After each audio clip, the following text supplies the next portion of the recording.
Amém, glória a Deus, que a graça e a paz do Senhor seja sobre a sua vida. Sou Maurício Lobo, bispo aqui na Igreja Batista Conhecendo a Cristo. Que Deus te abençoe ricamente em nome do Senhor Jesus. Vamos orar, vamos falar com o Pai. Pai, em nome do Senhor Jesus, rendemos graça a Ti, que o Senhor seja glorificado em mais um dia. Pai, estamos aqui porque queremos beber da água que o Senhor dá. O Senhor disse que saciaria a nossa sede. Temos sede e fome de Ti. Sacia a nossa sede, a nossa fome. Cuida de nós, fala conosco. Libera uma palavra rema sobre nós. É o que eu te peço. Te louvo e te agradeço. Em nome do Senhor Jesus. Amém. Amém. Glória a Deus. Aleluia. Vamos então continuar a parte 2 do Salmo, né? Provavelmente o Salmo 91, né, que é um dos salmos mais conhecidos, né? Já vamos, né, já está 89, amanhã o 90, então o 91 provavelmente a gente deve dividir em umas 3 partes, tá?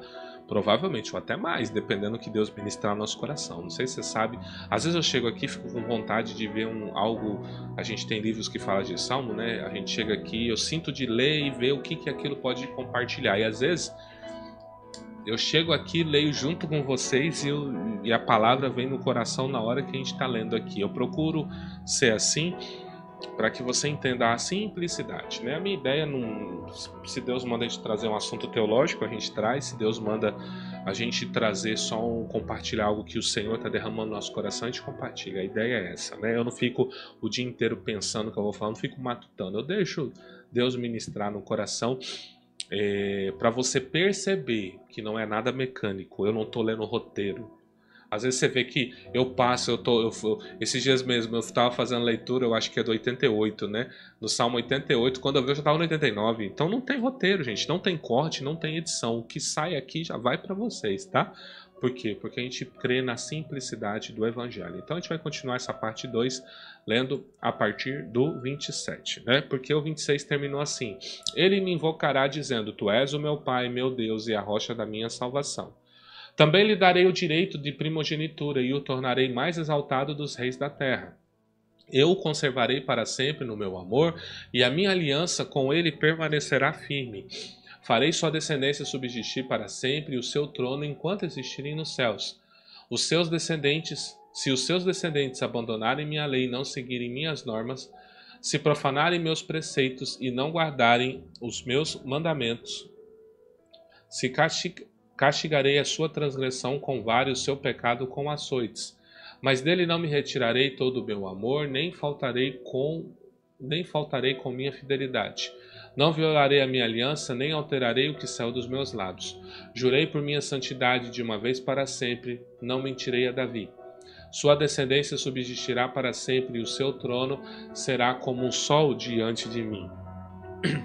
Será estabelecido para sempre, como a lua ficará firme enquanto durar no céu. Mas tu o repudiaste e rejeitaste, está indignado contra o seu ungido. Desprezaste a aliança feita com teu servo, profanaste sua coroa jogando ao chão. Derrubaste todos os seus muros, arruinaste suas fortificações. Todos os que passam pelo caminho saqueiam, e ele se tornou alvo de zombaria dos seus vizinhos. Exaltaste a mão direita dos seus adversários e encheste de alegria todos os seus inimigos. Tirastes o fio da sua espada e não sustentaste na batalha. Puseste fim ao seu esplendor e lançaste o seu trono por terra. Abreviaste os dias da sua mocidade e o cobriste de vergonha. Até quando, Senhor, tu esconderás para sempre? Até quando tua ira arderá como fogo? Lembra-te de como a minha vida é breve, por que criaste em vão todos os filhos dos homens? Que homem poderia viver sem ver a morte ou livrar-se do poder da sepultura? Senhor, onde estão os teus antigos atos de bondade que havias prometido a Davi na tua fidelidade? Senhor, lembra-te dos vexames dos teus servos passaram, de como tragam no peito os insultos de todos os povos poderosos.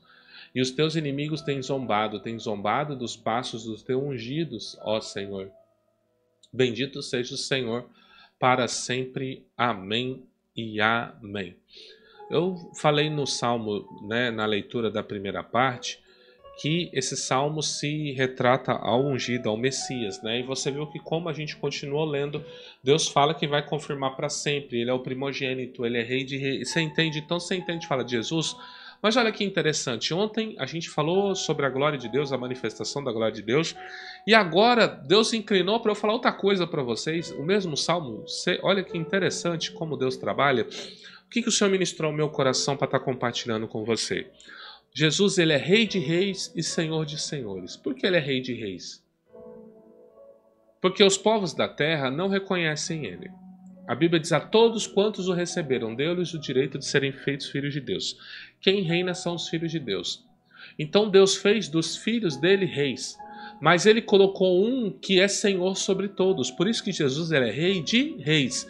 Por que ele é Senhor de Senhores? Porque os filhos de Deus são senhores neste mundo. Eles são senhores em um mundo tenebroso. Eles foram chamados para estar assentados nas regiões celestiais em Cristo. Então nós somos senhores, mas Jesus está acima de nós. Então ele é Senhor de senhores. Por que ele é Senhor de senhores? Porque eu sou Senhor. Mas ele é meu Senhor.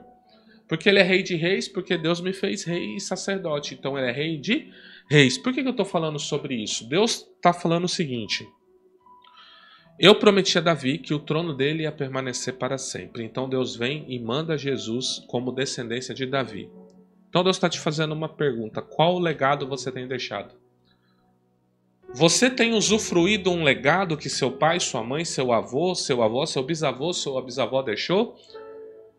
Às vezes você tem vivido uma vida difícil, porque seu pai e sua mãe não tiveram aliança com Deus, seu avô, sua avó não tiveram aliança com Deus, seu bisavô, e assim sucessivamente.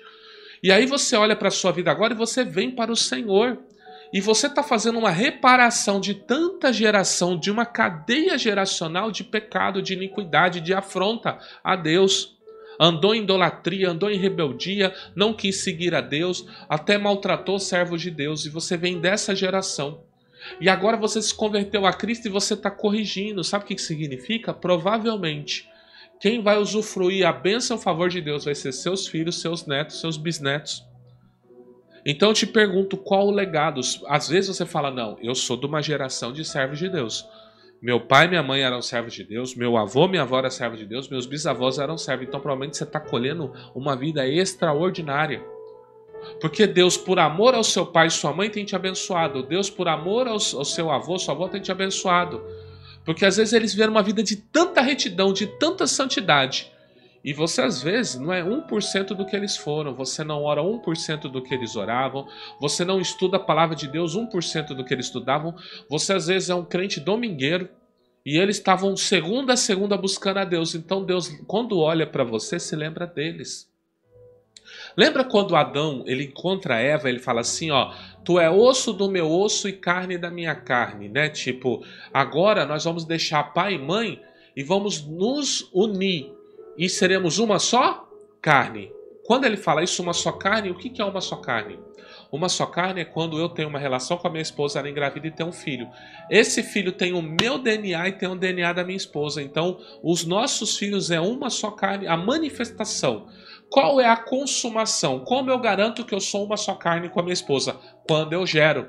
Uma pessoa que é casada que não gera está descumprindo a ordem de Deus. Ah, mas eu sou estéril. Então você tem que buscar a Deus e falar: Deus, tira a minha esterilidade. Eu tenho que gerar, eu preciso consumar o que foi determinado. O Senhor confirmou o que Adão falou. Então eu preciso gerar. Abre a minha madre. Você que é mulher e às vezes está precisando, em nome de Jesus, receba a madre aberta. Gere em nome de Jesus. Cumpra o que foi determinado pelo Senhor. Então veja, qual o legado você tem deixado? Às vezes você veio de uma geração de servos de Deus e você resolveu desviar. Sabe quem vai sofrer? Seu filho e sua filha, seu neto e sua neta. Por isso que você não pode desistir, você tem que continuar, você tem que persistir, porque o evangelho não para em você. O evangelho ele ultrapassa você, ele transcende você. Por isso que Jesus disse: eu edificarei a minha igreja e as portas do inferno não prevalecerão contra ela. O original é Hades. Hades significa mundo dos mortos, no grego. Então ele está dizendo que a morte não prevalece contra a igreja. Se amanhã Deus me recolhesse, daqui um mês Deus me recolhesse, daqui 20 anos Deus me recolher, a igreja continua. Antes de eu existir, a igreja tinha. E se Deus me chamar para a eternidade, ela vai continuar existindo. Porque a igreja de Jesus, ela transcende homens. Então eu te pergunto, por que que você tem caminhado baseado em você? Você tem que deixar um legado.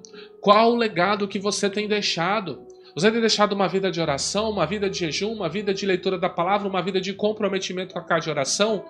Porque quando os seus filhos, seus netos, seus bisnetos se lembrar de você, o que eles vão falar de você? Meu pai e minha mãe eram um beberrão, gostava de ficar em boate, gostava de fazer tudo que era errado. Hoje vão dizer, meu pai e minha mãe, meus avós, homens de Deus, mulheres de Deus. Eu só sou homem e mulher de Deus porque eu vi neles esse exemplo. Então, se você está pensando em desistir, deixa de ser egoísta. Pare de olhar para você. Por que as pessoas estão ansiosas? Por que as pessoas estão depressivas? Porque olha muito para si, não olha para o autor e consumador da nossa fé, que é Cristo Jesus. Olhe para cima e será salvo, diz o Senhor. Não andeis ansiosos por coisa alguma, diz o Senhor. Eu sei que é uma palavra dura, mas se Deus está me levando a te repreender, Deus quer que você deixe um legado. A sua vida não pode ser só um período de 60, 70 anos. Você tem que deixar uma marca geracional. Imagina 300, 400 anos depois que você faleceu, as pessoas ainda estão falando o seu nome. Hoje a gente fala de Spurgeon, a gente fala de Wesley, a gente fala de Martim Lutero. Olha o legado que esses homens deixaram. Não foi só para suas famílias, não. Foi para toda a igreja. Que legado você tem para deixar? Porque Deus disse para Davi. Davi fez coisa errada, mas ele também fez coisas boas a ponto de Deus dizer, eu prometo para você, o seu trono vai existir para sempre. Olha que coisa extraordinária, já passa aí 3, 4 mil anos, a gente ainda continua falando do homem. E o trono dele é confirmado em Cristo Jesus. Entenda, meu irmão, minha irmã, a vida transcende você. Deixe de ser egoísta. A vida transcende, a vida eterna transcende você. Qual o seu legado? Vamos orar? Pai, em nome do Senhor Jesus, que o Senhor abençoe seus filhos e filhas e que o Senhor desperte neles a chama, a paixão de buscar um legado extraordinário.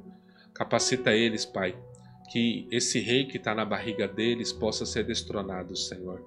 Nós somos sim chamados para ser reis e senhores, mas para submeter ao governo de Cristo Jesus, para entregar o governo a Cristo Jesus, para declarar que Jesus é Senhor, que Jesus é Rei. Jesus é Rei de reis e Senhor de senhores. Se há alguma glória em nós, é reconhecer que o nosso Deus reina sobre nós. Por isso, Pai, que o Senhor nos capacite a viver uma vida que te agrada. Tire de nós todo esse egoísmo e que possamos viver uma vida e deixar legados geracionais. É o que eu te peço, te louvo e te agradeço. Em nome de Jesus. Amém. Amém, meu querido irmão, minha querida irmã. Às vezes você fala, nossa, o bispo tem dia que parece que tá descendo o porrete em mim. Não sou eu não, tá? É o Senhor, tá bom? Às vezes a gente fica chateado, fica bravo aqui, você vê.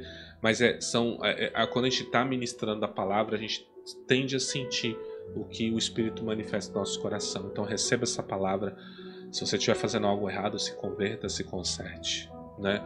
Faça agora a oração pedindo, Deus, eu me volto a Ti, confesso a Cristo como meu Senhor e Salvador, perdoa os meus pecados e eu quero viver uma vida na Tua presença. E venha participar dos nossos cultos, quartas e sextas, 19, domingo às 18, você é o nosso convidado, todo especial, amém? Deus te abençoe, um ótimo dia, Shalom seja sobre a sua vida, amém?